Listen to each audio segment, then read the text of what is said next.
নমস্কার সবাইকে। আজকে রান্না হবে পার্শে মাছ আলু বেগুন দিয়ে ঝোল। ধনেপাতা দেব তার মধ্যে। এখন ধনেপাতা দিলে ভালোই লাগবে, খারাপ লাগবে না।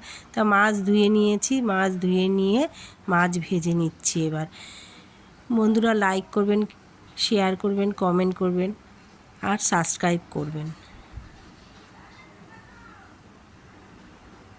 বেগুন ভেজে নেব, নুন হলুদ দিয়ে একটু বেগুন ভেজে নেব। যা বৃষ্টি হচ্ছে বাবা!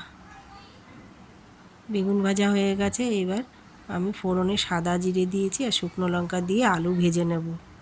আলু ভাজা হয়ে যাওয়ার পরে মশলা দিয়ে ঝোলটা কষিয়ে নিয়েছি। এবার মাছ আর বেগুন দিয়ে দেব। আগে বেগুন দিই, তারপরে মাছটা দেব। বন্ধুরা কমেন্ট করবেন। ধনেপাতা দিলাম, মাছের ঝোল রেডি হয়ে গেল। ধন্যবাদ।